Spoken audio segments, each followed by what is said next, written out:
여러분들의 관심과 기도와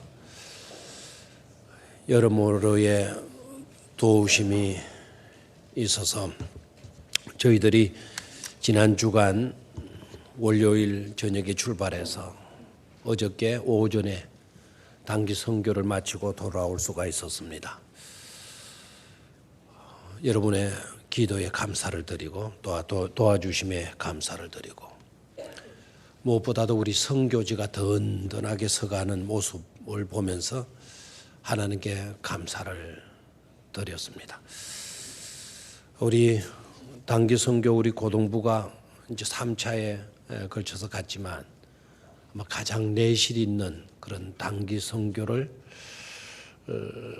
감당했다 이렇게 생각을 하고 준비를 열심히 잘하더니 가서도 수준급의 단기 선교의 그 지역의 영혼들에게 기쁨을 안겨주었어요. 정말 잘하더라고요.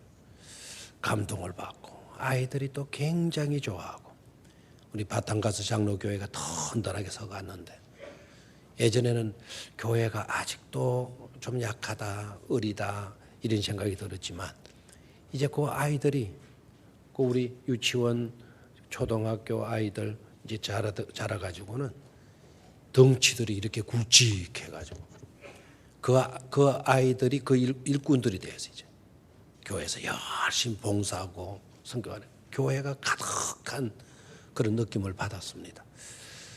원주민 그 지역 주민들 한인 선교가 아니고 지역 원주민 선교를 시작해서 약간 출석 교인들이 200명이 달하게 되는 그런 교회가 되었고 그 아이들 교육 선교가 그렇게 중요한 걸 깨달았어요. 어릴 때 그 아이들 잘 키워도 훌륭한 일꾼들이 돼. 특히 우리 몇 년 전에 청년회가 단기 선교를 갔다 오고 여러분들이 또 협조해 주셔가지고는 불리안이라고 하는 그 밀림 지역에 땅을 구입을 하고 그 불리안 교회에서도 올해 재직이 집사가 3명이 배출이 되어졌다 그래요. 3명이라는 건 워 소리도 안 나오는데 그 지역에서 3명이 대단한 겁니다. 그리고 거기에서 이번에 우리 아이들이 가서 또 집회를 했거든요. 거기에도 아이들이 약 한 40-50명의 아이들이 모여들었어요. 신발도 못 신는 아이들. 우리 아이들이 우리 고등부가 준비해 간 것을 거기에서 하게 되니까 얼마나 좋아하는지. 필리핀 말 따갈록으로 찬양하고 율동하고 또 무언극하고 그 아이들. 그리고 한 2시간 가까이 우리가 구입한 그 땅에서 아이들과 교제하는 시간 뒹굴고 앉고 2시간 정도밖에 안 되는데 그 불리한 지역을 떠나고 내려오는 과정에는 우리 아이들이 막 펑펑 우는 거예요. 정이 들어가지고 그 청순한 아이들의 때묻지 않은 모습 그런 모습을 보고 그리고 감사하게도 우리 땅 사는 그 자리까지 자동차가 다닐 수 있는 도로가 났다는 사실이 도로가. 그래서 얼마나 감사한지 몰라요. 거기도 비전이 보이고 그리고 와와 빈민촌 아주 심한 빈민촌 그 지역에 가서도 거기는 유치원이 이제 몇 해 동안 운영이 되고 우리 교회도 지원이 됐지만 다른 선교단체에서도 지원이 되어서 특히 울산에 다른 우리 목사님들 교회들이 도와주셔가지고 그 와와 지역에서 가장 높은 2층짜리 건물을 지었어요. 아시겠죠?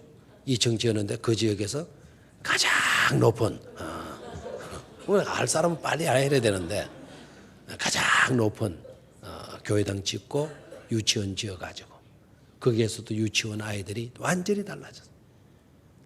옷도 제대로 입어도 소용없는 그런 지역이지만 유치원 아이들에게 핑크색의 유치원복을 딱 입혀 앉혀놓으니까 이게 누가 천한 아이로 보여요.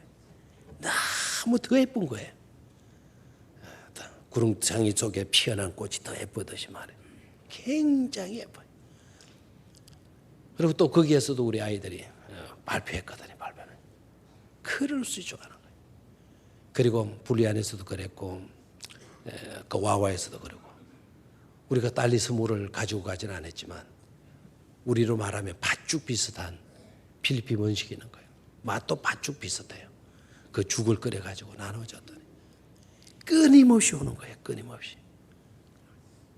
그거 하나 얻어먹으려고. 거기에서도 놀라운 비전을 우리가 보았어요. 그래서 수요일 저녁에 예배를 드리면서 또 우리 고등부 학생들이 또 거기서 발표를 했거든요. 그러니까 이번에는 4번에 걸쳐서 대대적인 발표를 한 거예요.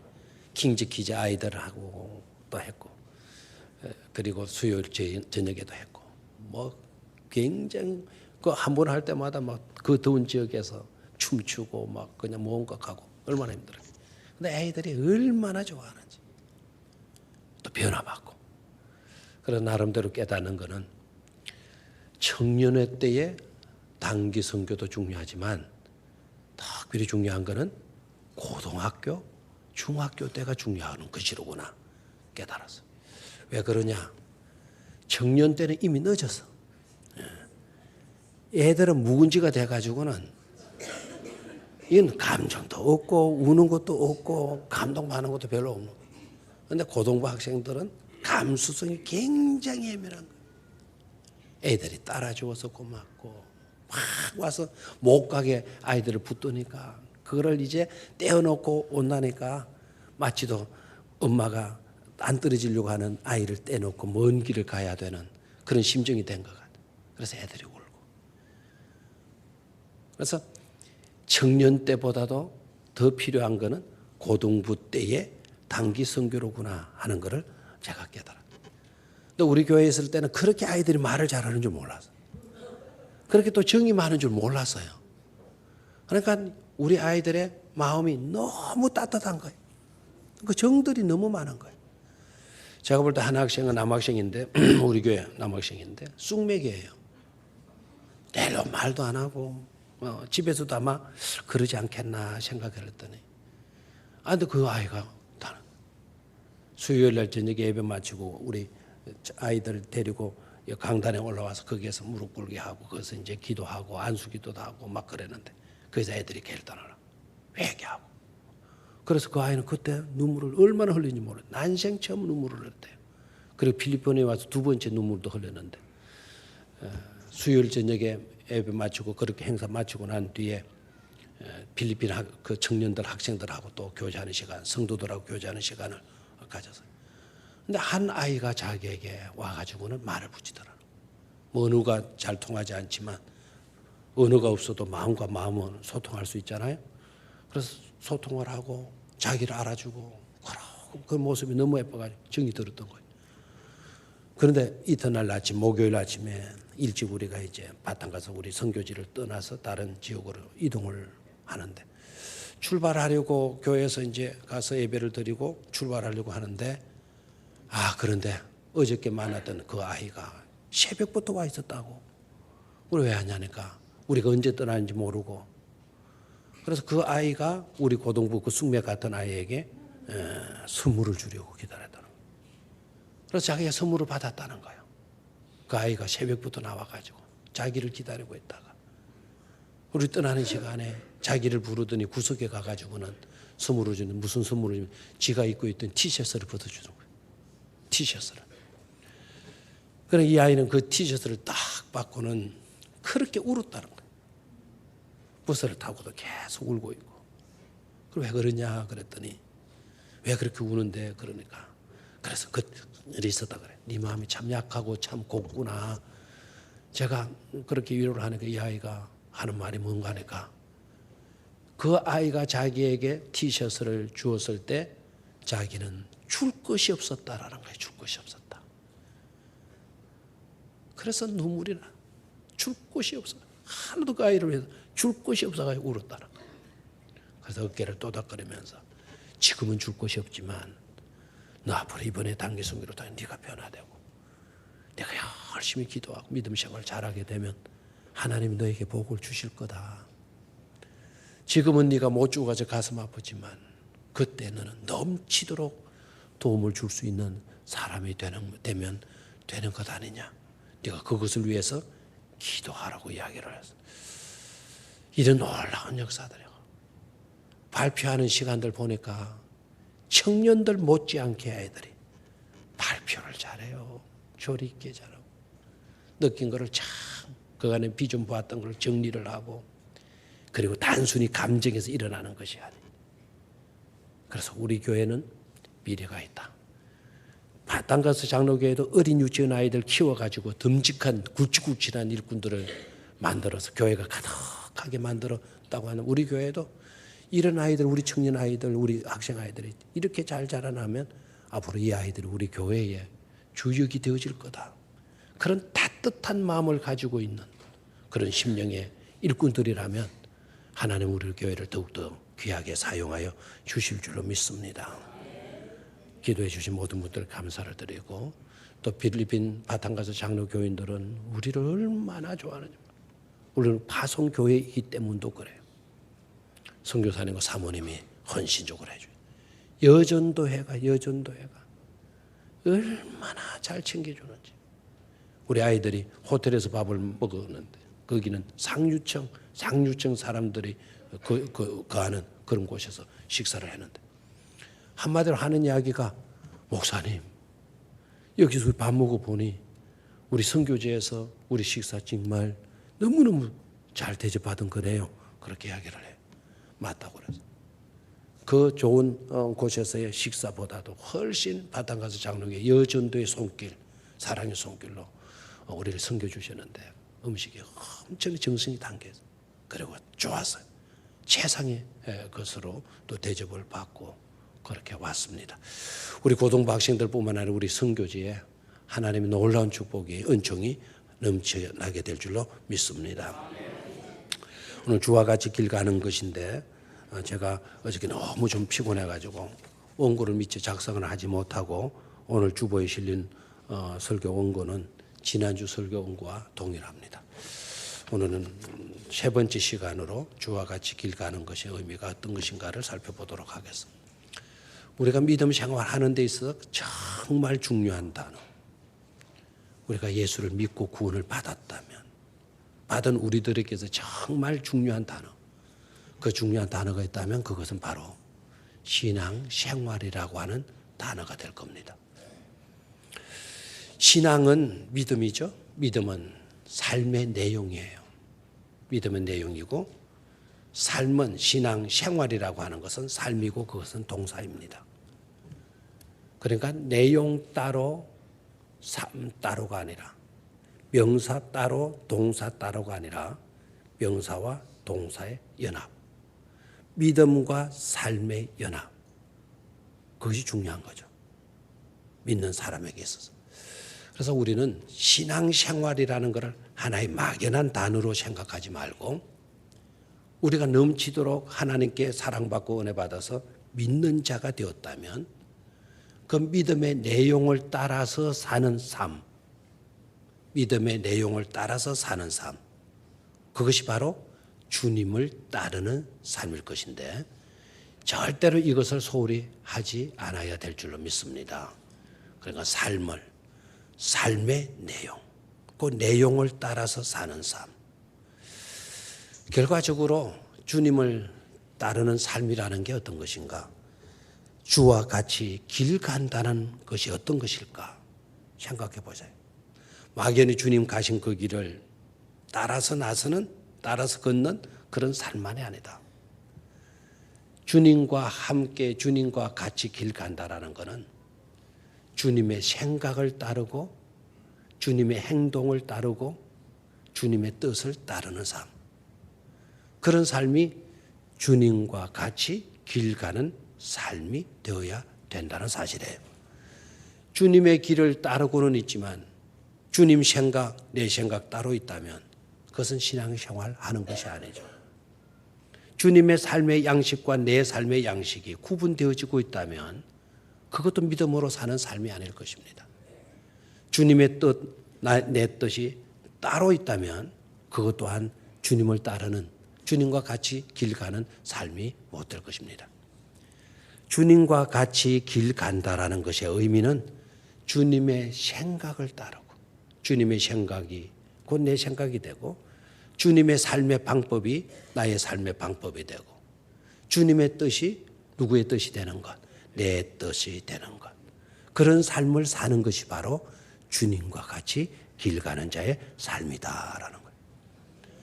그렇게 될 수 있기를 축원합니다. 그럴 때 복된 인생이 되는 거예요.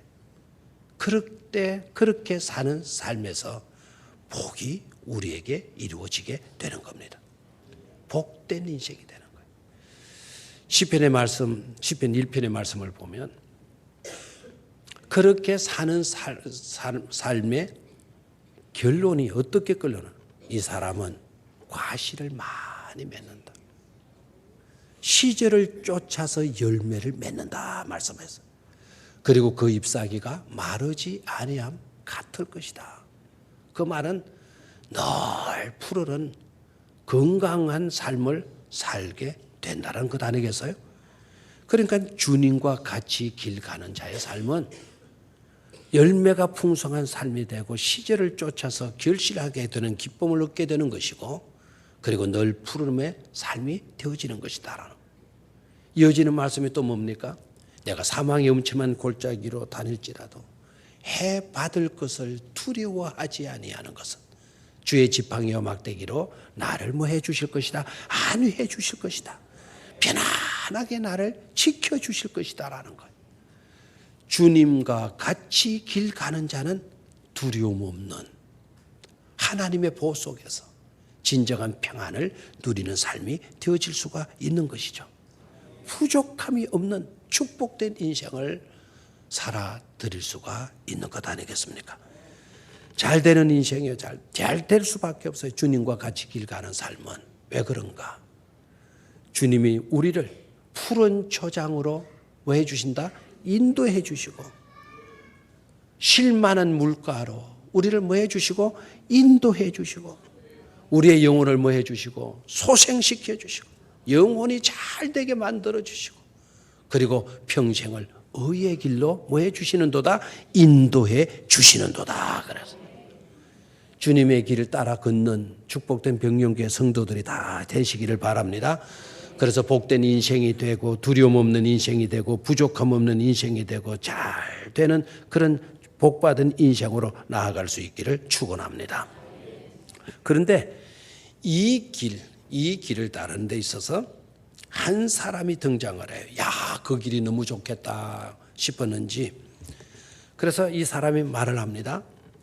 주님께서 어디로 가시든지 나는 말이다 따르리이다. 한번 따라해요.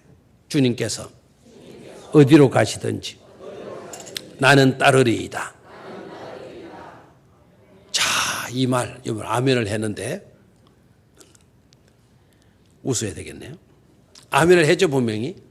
물론 그런 결단도 하세요. 그런데 이렇게 주를 따르겠습니다. 주님 가시는 길 어디든지 주님 따르겠습니다. 그러면 우리 주님이 그래 잘 판단했다. 네 좋은 생각을 했구나. 좋은 결단을 했구나.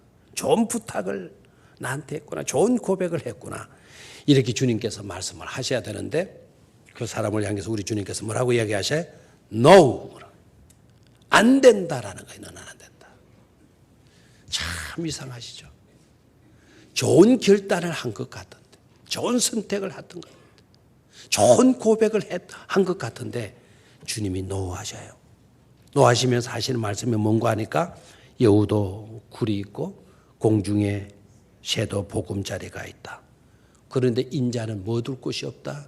머리 둘 곳이 없다. 여기서 중요한 메시지를 들을 수 있어야 돼요. 첫 번째 시간에 말씀을 드렸어요.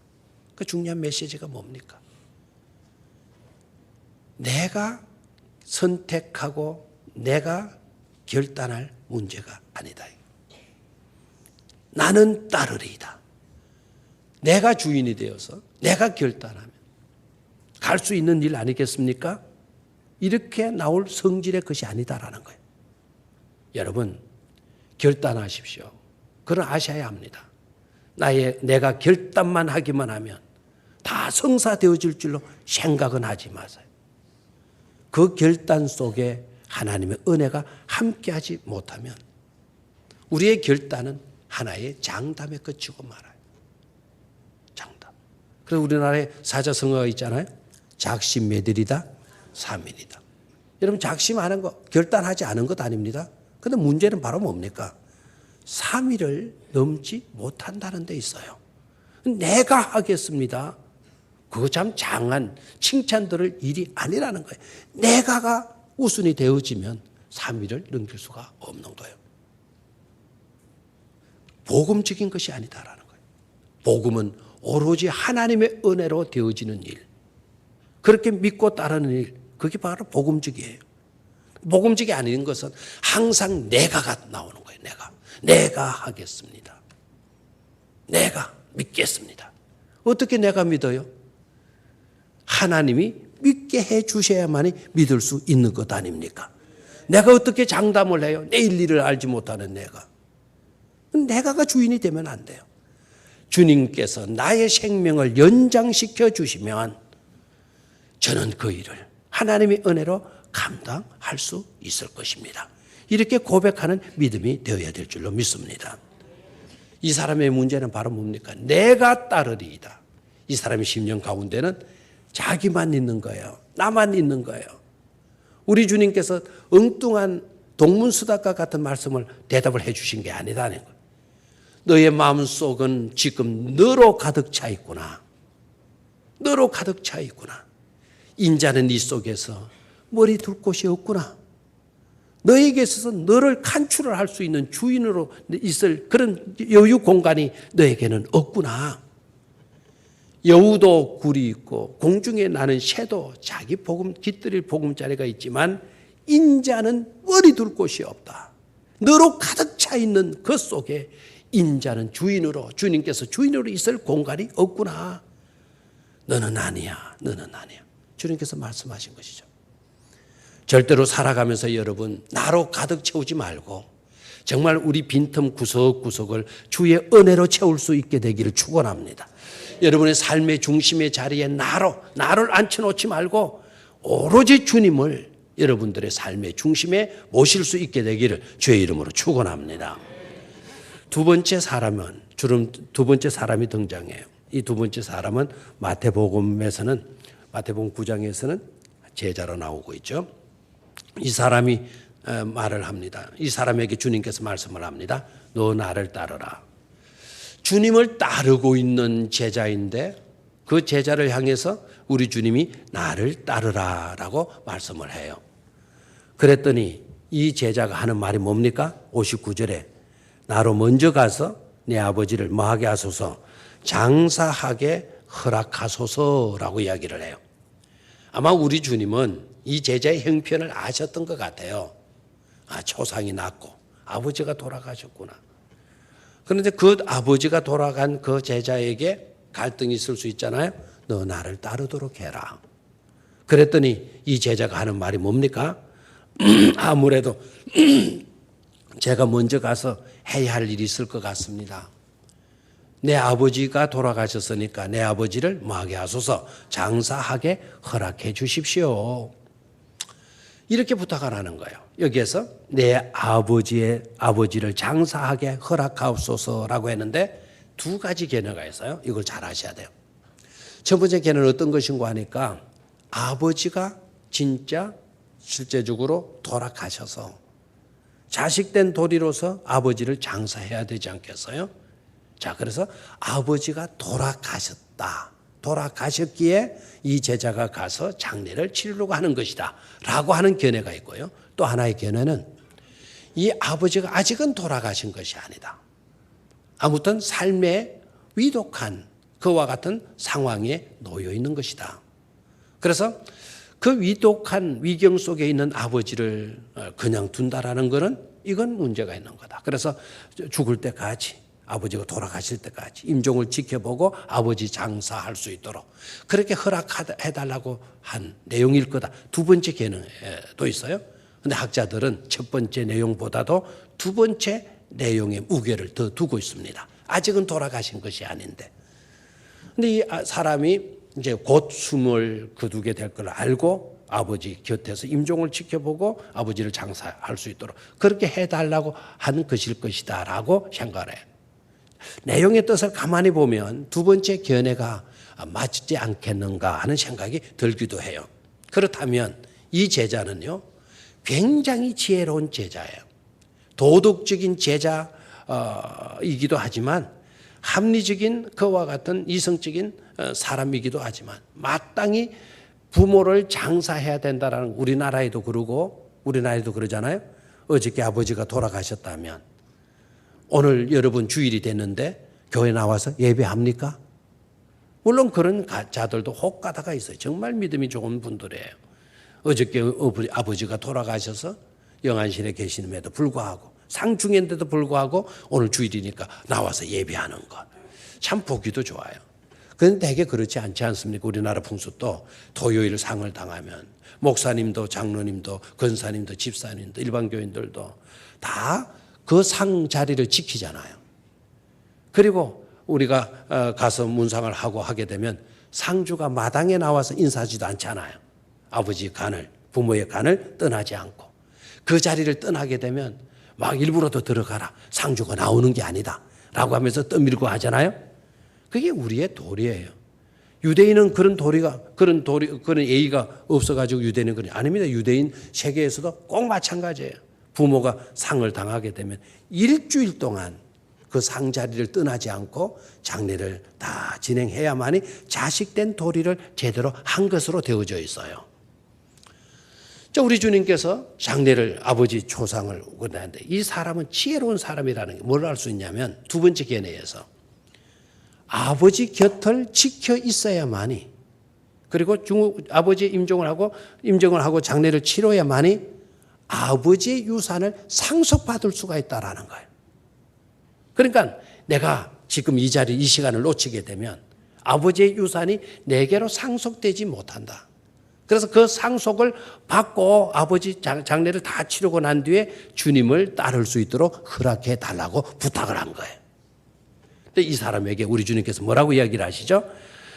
죽은 자들로 하여금 죽은 자들을 장사하게 하고 너는 가서 하나님의 나라를 뭐 해라? 전파하라고 말씀을 하셔요. 자, 중요하죠. 우리 주님께서 죽은 아버지의 문제를 또 죽을 아버지의 문제를 소홀히 여기는 그와 같은 뜻으로 말씀하신 것이냐.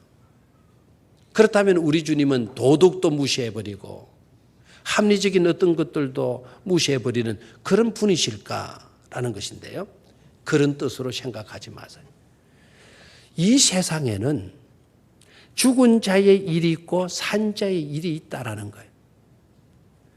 산 자의 일은 어떤 것이냐? 산 자의 길을 따르는 것은 곧 주님을 따르는 것이나 다를 바가 없다. 주님을 따른다는 것의 의미가 뭐냐? 그것은 산자의 길을 걷는 것이다라는 거예요. 산자의 길을 걷는 것이다. 죽은 자를 장례하는 것은 죽은 자의 일이다. 죽은 자가 어떻게 죽은 자를 장례합니까? 그렇게 단순하게 생각하지 마시고요. 앞에 죽은 자는 생명이 끊어진 죽은 자를 말해요. 진짜 움직일 수 없는 그런 죽은 사람들. 뒤에 나오는 그 죽은 자를 죽은 자로 하여금 장례하게 하라. 죽은 자로 하여금 했을 때 그 죽은 자는 생명이 끊어진 죽은 자가 아니고 육신적인 생명이 붙어 있으면서 살아있는 자들의 예수를 믿지 아니하고 있는 사람들. 영적으로 죽어 있는 그런 사람들. 그런 사람들로 하여금 죽은 자를 장례하도록 하고 너는 하나님의 나라를 뭐 하도록 해라? 전파하도록 해라.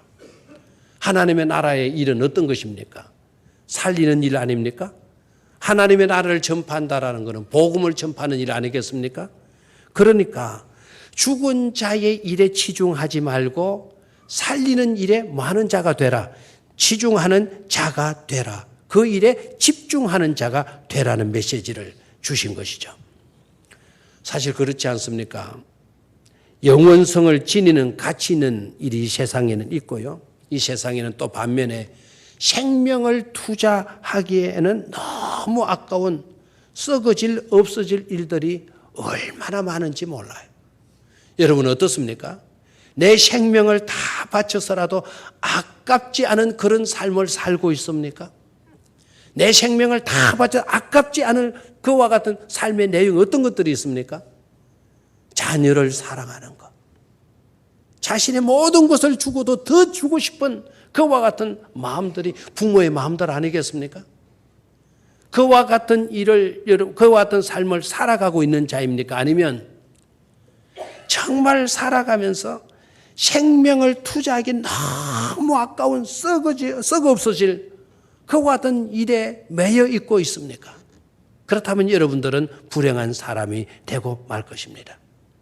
주님께서 말씀합니다. 너는 하나님의 나라를 먼저 전파하도록 해라라고 하는 이 말은 죽음에 치중하는 자가 아니라 살리는 일에 치중해야 되고 육적인 일을 우선하는 자 삶이 아니라 영적인 일을 우선할 수 있는 삶을 살라라고 하는 당부인 줄로 믿습니다. 축복된 제자로서 주님을 따르는 성도들이 되시기를 주의 이름으로 축원합니다. 또 한 사람이 등장을 하죠. 61절에 마태복음에서는 이 사람은 소개를 하지 않고 있어요. 자, 61절의 말씀을 보니까 내가 주를 따르겠나이다마는 나로 먼저 내 가족을 뭐하게 하십시오. 작별하게 허락해 주십시오. 작별 인사하겠다는 거예요. 주님을 따르는 일에 있어서 나 지금 주님 나를 필요로 하시면 저는 이제 주님 따르게 될 건데 주님과 함께하는 같이 가는 삶을 살 것인데 그런데 먼저 부모에게 가서 작별 인사 할 수 있도록 해 주십시오.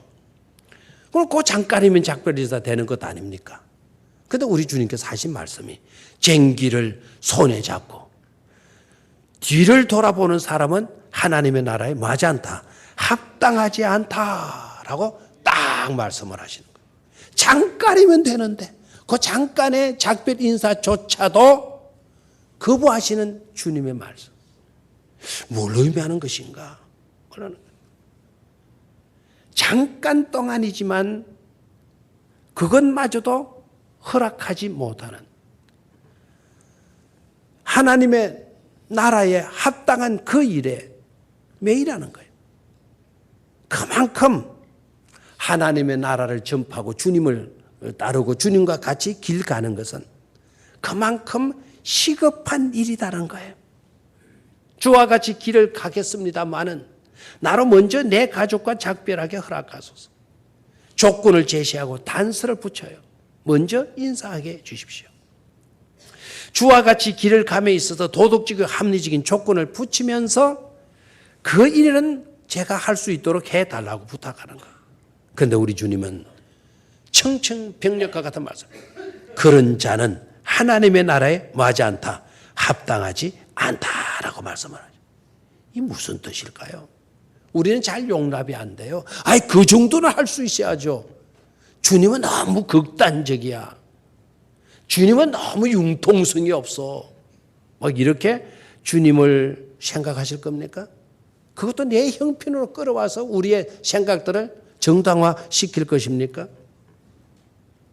가족과 작별하고 오는 것이 뭐가 그렇게 잘못된 것이기에 그게 또 얼마나 많은 시간이 소모되는 것이 그것조차도 우리 주님은 거부하시는 것이냐 말이에요. 여기서 깨달아야 돼요. 하나님 나라 일은 이 세상 그 어떤 일보다도 시급하다라는 거예요. 기웃기웃 거릴 수 있는 여유와 공간이 없다라는 거예요. 주님은 말씀하시죠. 차든지 덥든지 마도록 해라. 차든지 덥든지 하라고 그랬죠. 길을 가다가 좌로나 우로나 치우치지 않아야 된다고 말씀을 하시잖아요. 복음을 따라 사는 사람들이, 하나님의 일을 해야 되는 사람들이 여기에 기웃덩거리고 저기에 기웃덩거리는 거예요. 주일을 예배 지키는데도 주일을 나와서 하나님을 예배하는 데서 날씨가 좋으면 날씨 좋아서 못 나오고요. 날씨가 구주면 날씨 구져서 못 나오는 거예요. 이러면 이래서 안 되고 저러면 저래서 안 되는 거예요. 주님을 따르는, 주님을 섬기는 우리들의 삶의 내용이 세상 일들에 매이는 거죠. 누가 죽었고 누가 결혼을 하고 어디를 가야 되고 무엇을 해야 되고 하는 일들을 얼마나 우리는 흔들리는지 몰라요. 갈팡질팡하는지 몰라요. 우리 주님께서 그런 자를 향해서 손에 쟁기를 잡고 뒤를 돌아보는 자는 하나님의 나라에 맞지 않다, 합당치 않다라는 거예요. 뒤를 돌아보지 마라. 옆을 보면서 기웃뚱거리지 말아라. 오로지 표대만을 향하여 나아가는 자들이 되라는 말씀을 해 주시고 있는 거예요. 고도의 집중성이 요구되는 것으로 말씀을 해요. 하나님을 섬기는 일, 하나님의 나라에서 이리저리 바라보고 이리 기웃뚱 저리 기웃뚱 할 성질의 것이 아니다라는 고도의 집중성. 쟁기를 잡은 사람이 뒤를 보고 옆을 보게 되면 바른 고랑을 읽을 수가 없다는 거 아닙니까? 뒤를 돌아보면 더 말할 것도 없어요. 그래서 주어진 길을 앞만 바라보고 나아가는 거예요. 우리 사랑하는 주님을 따르는 성도들의 삶이 그러하여야 될 줄로 믿습니다. 오늘 지나간 일에 매이지 말고 자꾸 뒤를 돌아보지 말고 되어질 일들을 바라보실 수 있게 되기를 축원합니다.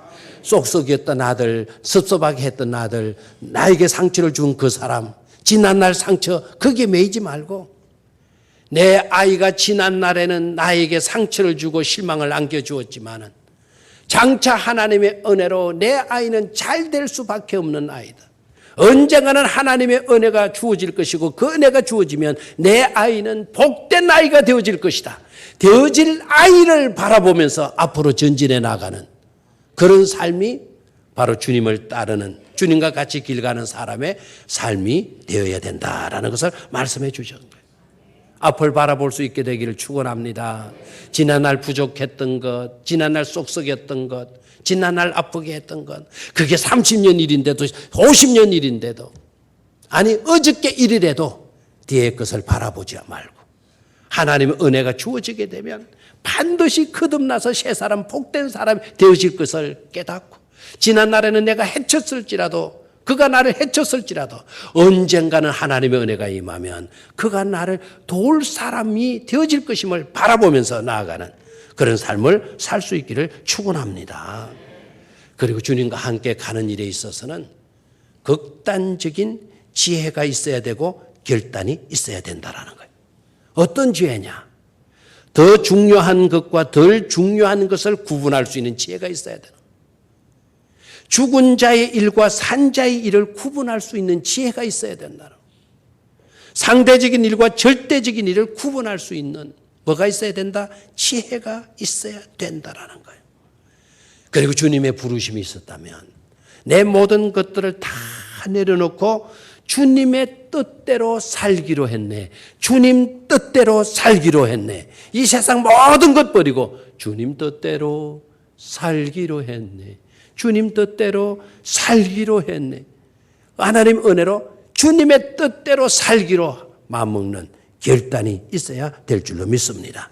더 중요한 일에 산자의 일에 절대적인 일에 결단할 수 있게 되기를 축원합니다. 오늘 본문을 통해서 예수님께서 우리에게 말씀해 주시는 공생의 기간의 마지막이 다가오자 마지막 사명 안수를 위해서 굳은 결심으로 예루살렘에 향하여 한 걸음 한 걸음 발을 옮기시면서 주님께서 우리에게 말씀하시.